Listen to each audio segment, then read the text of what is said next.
The following podcast is sponsored by StructureTech. Welcome, everyone. You're listening to Structure Talk, a StructureTech presentation. My name is Bill Ulrich, alongside Tessa Murray and Reuben Saltzman. As always, your three-legged stool, coming to you from the Northland, talking all things houses, home inspections, and anything else that's rattling around in our heads. On today's episode, we are excited to welcome back Rhonda Wilson. Rhonda is a senior realtor in the Minneapolis market. She's been doing this for a very long time. She has her license with Coldwell Banker Realty. She specifically offices out of the western side of the Twin Cities market, Wayzata. And we wanted to check in with her and get an update on the market. What's 2022 going to be like as compared to 2021? And so she kind of sets us straight about what she's seeing in the market. But as the conversation went on, we found out about a new strategy that she's using to help her clients win at the negotiation table. Everybody knows that we're in a seller's market, and there's a ridiculous amount of offers that are coming in on any of these houses that are in great shape in the market right now. But Rhonda's figured out a way to help her clients win. So I hope you enjoy the conversation. We love having her on the program. Enjoy. Rhonda, we are glad to have you back with us. It's always a pleasure to get to spend some time with you. And we are so curious for a market update. Like, what is going on in the real estate world right now?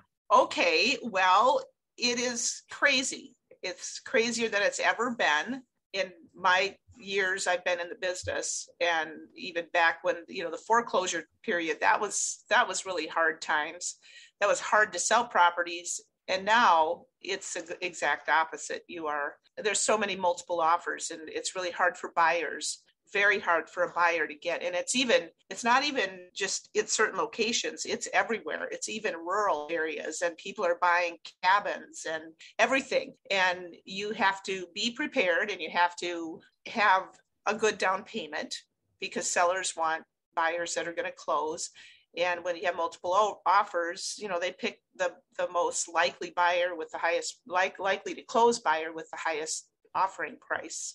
And, they might try 10 different offers before they finally get one. And some of them just give up.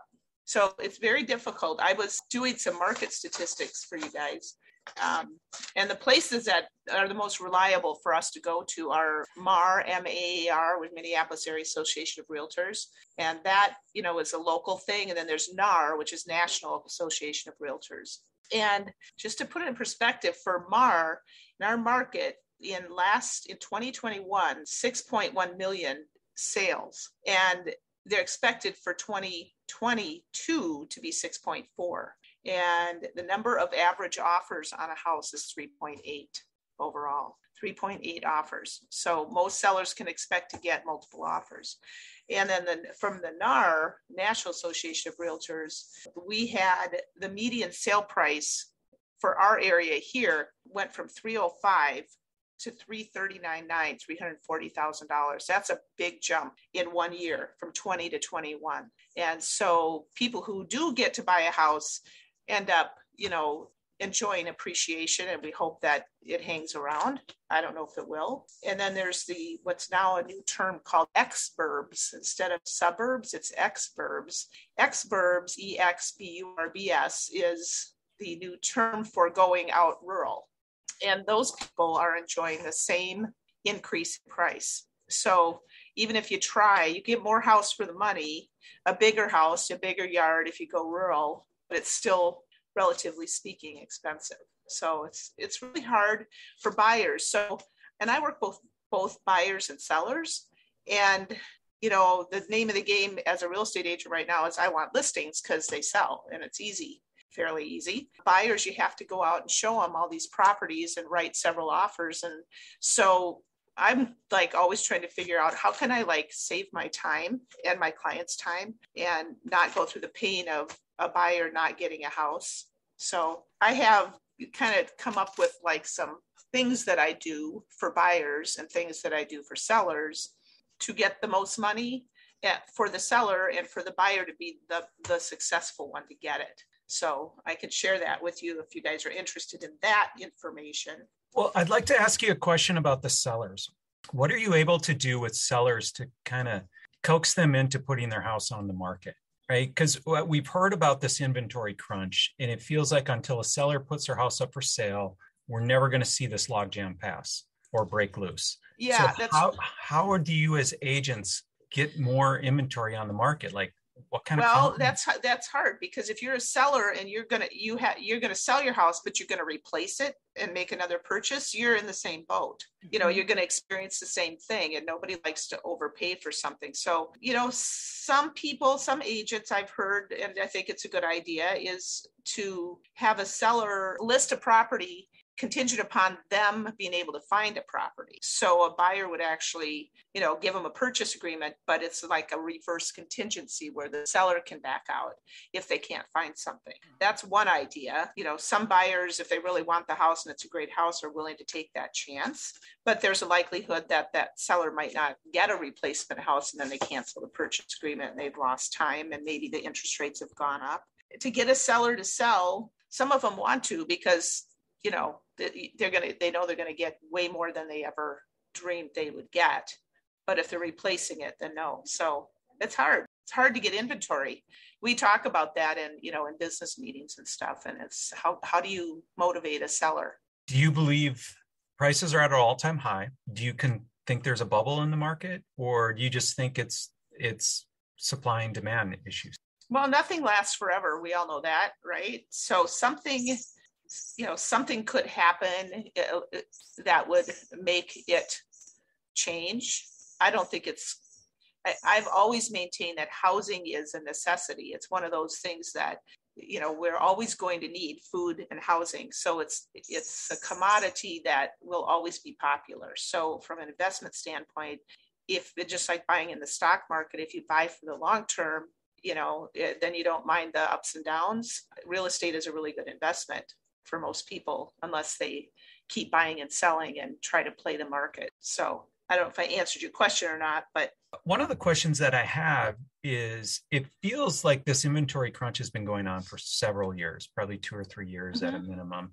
And I would think the market would respond. And when I say market, I put air quotes around that, like whatever builders or developers or somebody would bring to the market a solution that would help break this logjam that I've talked about.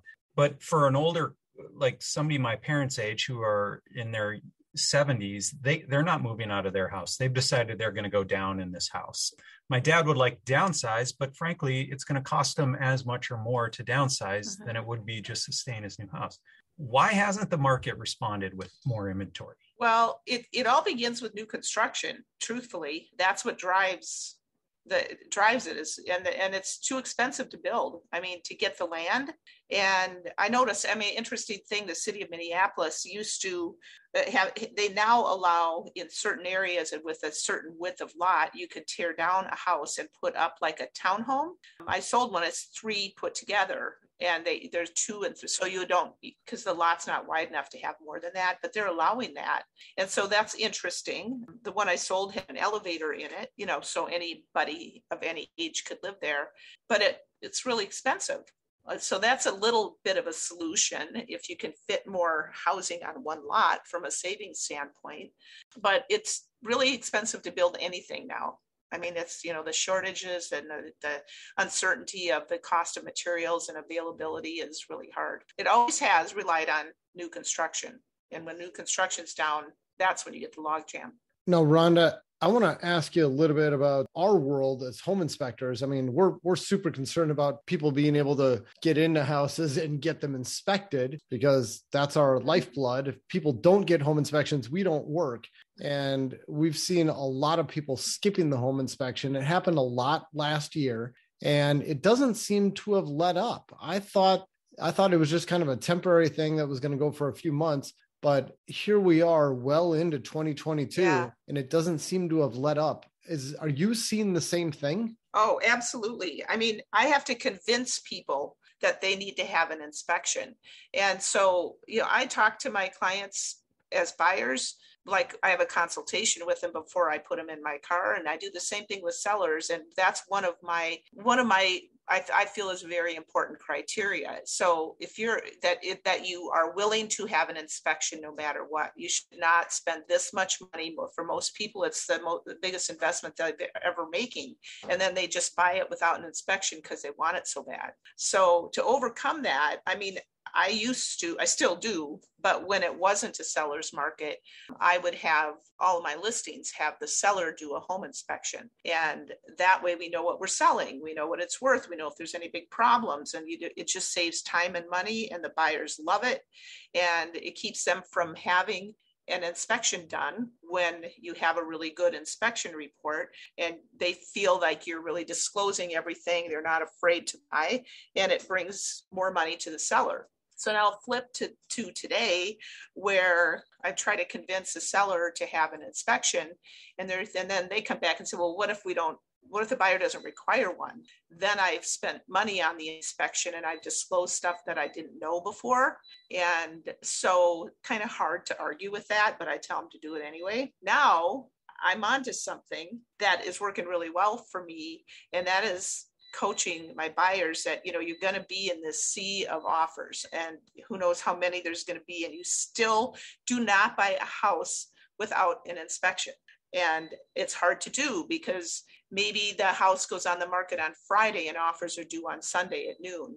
And there's no time for anybody to have an inspection because there's 50 showings on the house, and you can't have an inspection while people are looking at it. And so, I mean, I at least make a call to my favorite inspection company and see if I can get an inspector who's willing to, to do it at some time when there aren't showings. And this is I've done it 4 times now, and all 4 times we got the house. And it's the sellers are actually, you need to get permission, but the sellers are like, well, okay, sure. If it's not impeding our showings, yeah, they can have an inspection. So we go do the inspection, and then it's a, take it or leave it thing. You don't ask for anything, but at least if the house is decent or not. And all 4 sellers, and this has been in the last year, that I've been able to convince buyers to spend the money on a home inspection for a house they don't even know if they're going to get. All 4 times we've won in the multiple offers. And it's these sellers who they really don't want to sell their house without an inspection. I mean, most people don't. They're like, gee, I wonder if I might get sued later or something because there's something wrong with the house and I wasn't aware of it or whatever. But it's a phenomenon I'm still studying, that at least those 4 sellers, they were really happy. And they said, well, thank you for spending the money on our house. I guess we should pay attention to that buyer. And the most recent one I did, we weren't the highest price, but the seller told their agent, call her back and tell her, here's how much you have to beat. We want those buyers to buy it. And if they're willing to come up to the price that is the highest one on the table, we want to sell to them. And my buyers did, and we got it. And there were 22 offers on that house. Oh, and, wow. Yeah. And so we got a second chance to come up with to meet the price that they were looking for. And everybody's happy, including the seller. So it's because I've been able to get, not every buyer obviously wants to spend the money, but if you really like the house, you're a fool if you don't spend the money and take the chance. So to summarize, I mean, it's like one of your secret weapons you got, Rhonda, is you tell your buyers, look, bite the bullet, get a home inspection before you have the offer accepted, get it done at some time that's going to work for the sellers, sneak it in there, and it's going to make your offer that more attractive. And it has worked for me every single time we've ever done it. We've got our offer accepted, even if we didn't have the best offer. Yeah. Yeah. I mean, it's that was a fun one. And it's, if I got 4 in a row now, I'm going to keep doing it because it's a way to win. I mean, how many houses do you have to look at? How many offers do you have to write and get heartbroken? Let's be serious. Let's show a seller how serious you are. And that, I think that really speaks to the seller. As opposed to a letter that tells the seller how much you want to buy their house. I mean, you're putting skin in the game here. Yeah. And we're not coming here to negotiate. We want to have a clear picture of exactly what we're getting. And I think that's fair. Everybody calls them love letters. We're strongly encouraged not to do them anymore because we can break fair housing laws unintentionally. Send a picture of the family, with your letter. And now you're just telling the seller, oh, this is a family. Oh, look at the cute kids. We want to pick them because they have these kids. And that's a protected class, whether or not your familiar status is a protected class. So we're encouraged not to send them anymore. So, how do you send a message to a seller more strongly than, I like your house so much, I'm willing to, put my money into an inspection. And, good inspections are expensive. So it works for me. It's really interesting to hear that, Rhonda, because I think I've only heard personally of, agents and buyers that are using the strategy of foregoing the inspection to make their offer stronger. So it's interesting to hear your perspective, on this. Yeah, it's like everybody wins, because the seller doesn't have to. Oh, the other thing you have to do is promise the listing agent that you won't disclose to the seller any of the material facts that you learn from the inspection, because you have to. Then the seller has to disclose them. And so I won't tell you anything that I learned unless it's something that is life or death, like there's carbon monoxide or something that the seller would need to know right away. I won't tell you anything about it. We'll either take it or leave it. So it protects the seller and, there's no harm done. That's really smart. That is. Yeah. Cause that seems to be the biggest protest that sellers have to that is like, we don't want to know what's wrong because we don't want to disclose it to anyone else in the future. But if you're guaranteeing that it's not going to be a problem, we're still going to take the house. We just want to know. That's right. Yeah. So and on the flip side too, if you have that inspection done and then they decide, oh, there's $100,000 worth of work here and we don't want to submit an offer. It's like, all we're going to tell the seller is we're not going to submit an offer. And that's right. We're not going to tell them all the stuff that they need to disclose later on. Absolutely. Yeah. That's absolutely right. Yep. Yeah. So that's working well for me. I'm going to keep doing it. So let's see how it goes. Yeah. Wow. Are any other agents around your office employing the same strategy? During our sales meeting on Tuesday, I mentioned, because they wanted to know, well, how did you win with 22 offers? And so I told them, and I had 3 of them come up to me afterwards and say, how did you do that again? So, and I'm spilling the beans here, but I don't care if other people do it too. Nobody listens to this anyway. It's fine. Well, they should. You have all kinds of good information. I found some information. I was looking to find out how many offers are submitted that are not contingent upon inspection. And according to MAAR, it's 19% of the offers that are accepted, because we don't know how many that are submitted because those people didn't win, so that never becomes a record. But how many accepted offers come in with no inspection contingency, and it's 19%. And I would guess it's more than that actually in some markets, because it's that and escalation clauses. Well, I hate those things. But how long have they tracked that number, Rhonda? How long have they tracked it? Yeah. Is that what you just said? Probably, it doesn't say from when to when. It's only giving me the current. They never used to track it. I can tell you that. So I would say less. Well, I think that's where I was going with this. It's an indication of how tight everything is, that suddenly this key metric is being tracked that's never been looked at before. And it's at 19%. That's quite a high number. I'm pretty shocked by that. Yeah, 1 out of 5. And how many houses do you think don't even go on the market? They're not even technically listed, that they're, sold to someone who knows someone, or, does that happen a lot too? It used to be more, I would say. Now sellers are going, hey, there's no way I'm going to get multiple offers if I just let one person look at my house and they give me full price. Most sellers want to go on the market and have, their house competition. Yeah. Rhonda, I got a question for you. What do you think about this method where you hear some home sellers pricing their house quite a bit lower than what they really know is market value just to generate interest? And we all know that nothing generates interest like interest. Nothing attracts a crowd like a crowd. Yeah. And it creates competition. What do you think about that tactic? Is that worthwhile? Well, I think you're drawing in the wrong buyers.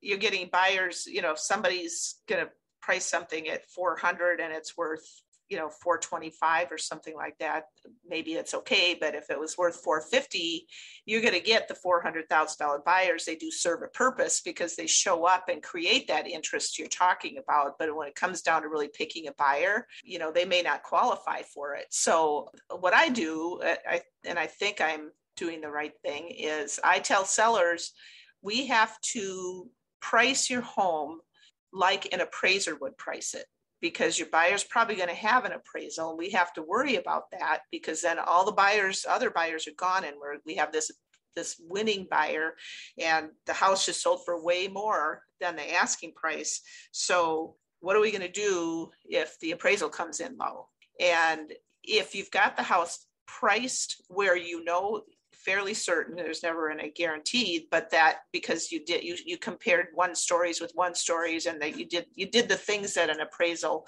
which I won't get into, but you put on your appraiser hat and you say, okay, here's where I think it will appraise, then that price is on you, seller. And if you've overpriced it, and it doesn't come in high enough, then maybe the buyer has the right to ask you to lower your price. But if the inflated price is because of demand, and hey, I wasn't asking $450 for this house, I was asking $400, and you're the one who are willing to pay $450, I want you to put your money where your mouth is. And if the appraisal comes in low, you need to make up the cash difference in down payment so I don't have to lower my price. And we call that an appraisal protection clause for the seller. And if you're a really smart agent, you make sure that your buyer has the cash to do that if that's what they're going to do, and you prove it to the listing agent. You provide a letter or a bank statement, or says, hey, they actually do have extra cash for down payment than is stated in the purchase agreement. That's another way to win. Are you going to close? Is it going to fall apart or not? You want to make sure it's not. So if that makes sense to you guys. So is that a new terminology, or is that new terminology that's been Yeah, and it's called other things. I call it, and a lot of people do, an appraisal protection clause. You're protecting the seller from having to come down in price when the appraiser shows up and says, well, that was fun for everybody, fun for the seller to get this big price, but it's not real, and we're not going to lend on it. So I call that being bankable, right? Like, oh, sure. A house has to be bankable. Anything you're buying, if somebody's going to give you credit or money based on leverage, it has to make sense in their portfolio. Otherwise, they're not going to do it.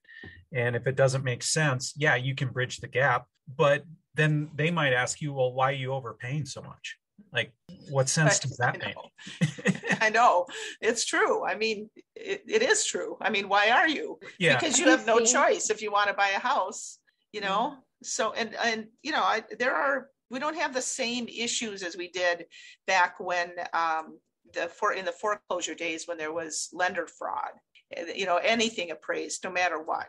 And now the appraisers are highly scrutinized. They mean business too. You won't be an appraiser for very long and you mess around. So you need to be able to produce a report that is credible for the lender, and the appraiser does. And if the buyer wants to pay more, they have to come up with the difference. Are you seeing a lot of buyers then, Rhonda, offer more than what a property is appraised for and they're paying with cash? Is that happening a lot in this market? Am I seeing a lot of cash buyers? Is that what you mean, instead of financed buyers? Maybe that's a two-part question. Are you seeing a lot of offers that are going over the appraised value and they're closing? And is that cash buyers then doing that? So when you have a cash buyer, there is no appraisal unless the cash buyer requests one. But I think what you're trying to ask is, the appraisal happens after you've already agreed on the price with the seller. Then the next step is the appraiser comes. And then if it doesn't appraise high enough and you have a problem, then the calculation, if you put 20% down, the lender goes into this with I'm going to use 100,000 to keep the math simple. If it was $100,000 sale price and the down payment was 20%, then the lender's planning on lending $80,000. And if it only appraises at 90,000, the lender's only going to lend 80% of the appraised amount, not the sale amount. So now you got a problem. 80, whatever that number is. I'm not keeping the math simple, but 80% of 90,000, the appraised amount. So then the buyer has to come up with that difference. Their down payment plus, it's less than $10,000. I'd have to, if I wasn't sitting here doing this, I'd have. No, you're right. But there's a gap. There's a gap they have to cover, and they're going to have to cover that with cash. Yeah, and it better be in their bank account. And there are people who turn themselves into cash by going into their retirement accounts and writing a cash offer and close, and then they turn around and refi right away and pay back within that time, so they don't have to pay tax and penalty on borrowing from their IRA. I mean, I wouldn't ever do that, but there's a lot of people doing. There's lots of cash buyers out there, and I think that's one way they're doing it. I think of when you think of cash buyers, I think of these big private equity groups that are buying up houses, but are they really super active in our market, or are these cash buyers, just as you said, somebody's liquidated an asset, so they could be a cash buyer to give them more leverage in this conversation? You know, when prices aren't so high, this is sort of related. You'll get some investors that will hire a real estate agent to go out and write offers on, just find me 5 houses, and they write an offer contingent on 5 houses. And nobody knows that this investor has written other offers, and the investor doesn't come to the house. The agent just goes and picks them.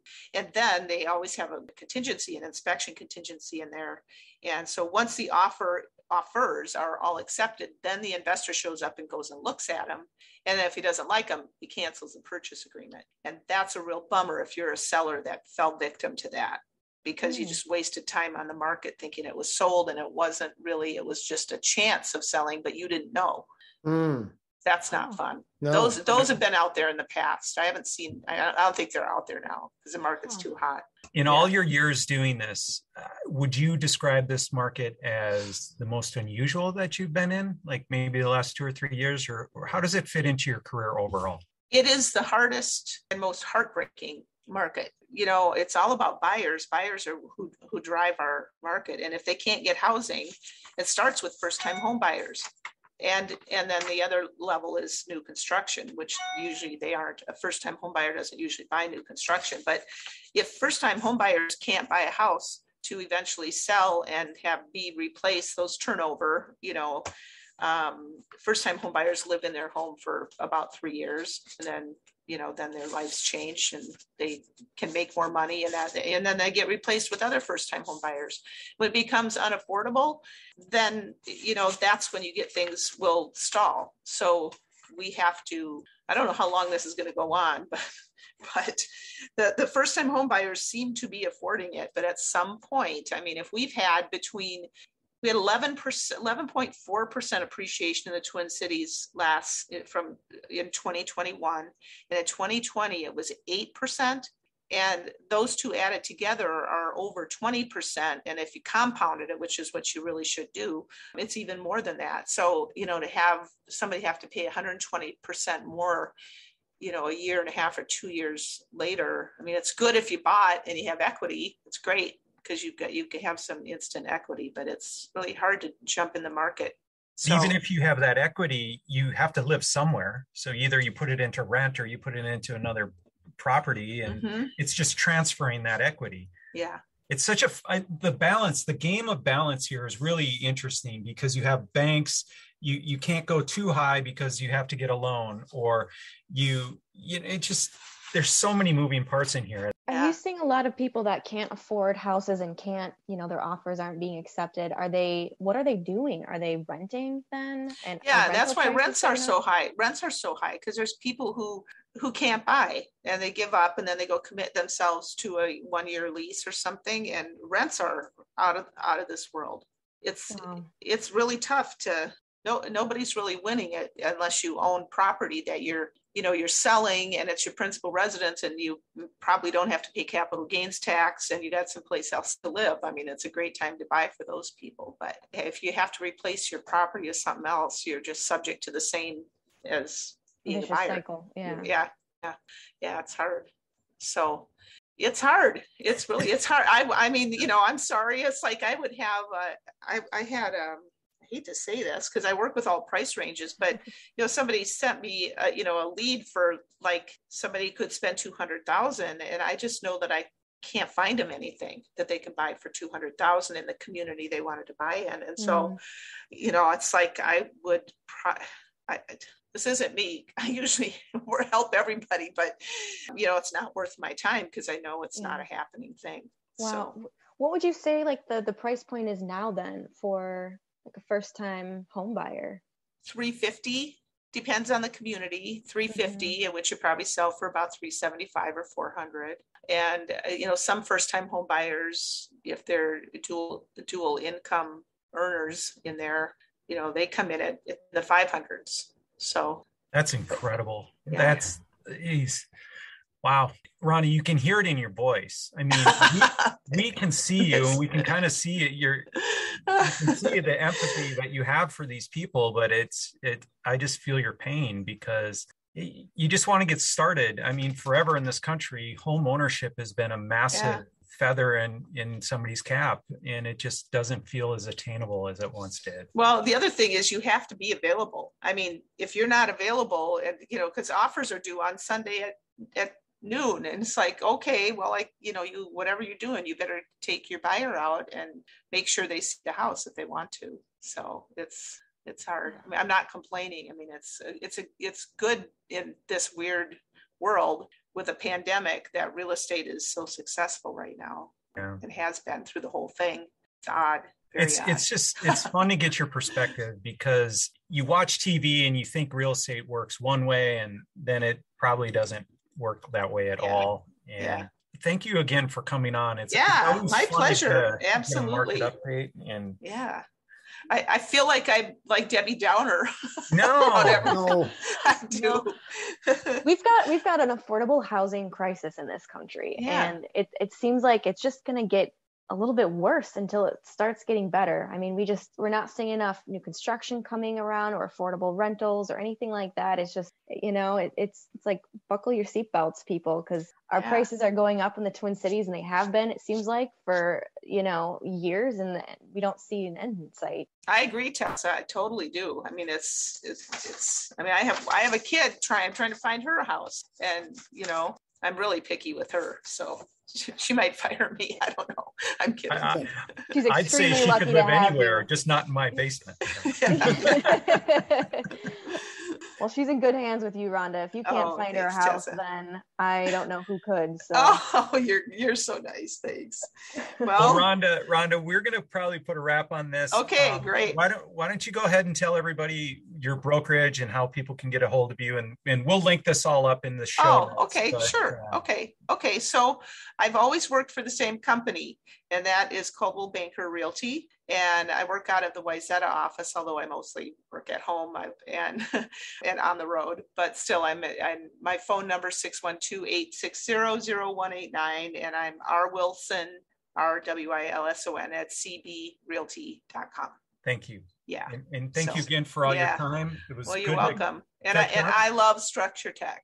We didn't pay you to say that. I know. I've used you for years and nobody else because you're so awesome, and you're not paying me to do this either. I just love you guys. You can edit that out if you want or leave it in.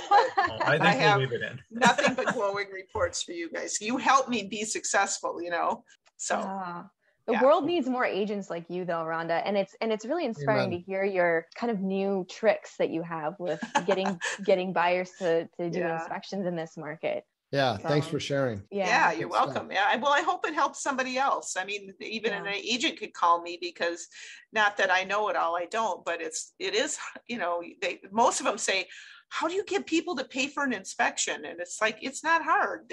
You talk to them and they do it. So I don't know. It's not what you say, Rhonda. It's how you say it. Thank you. Right? Thanks. Yes. Well, okay, this was everybody. fun. Thank you. We're going to put a wrap on today's episode. You've been listening to Structure Talk, a Structure Tech presentation. My name is Bill Ulrich, alongside Tessa Murray and Reuben Saltzman, spending some time with Rhonda Wilson today. Thank you. Hope everybody enjoyed it. Take care. We'll catch you next time. Great. For more information on how we can provide you with the right information about your home before you buy or sell, contact us at structuretech.com.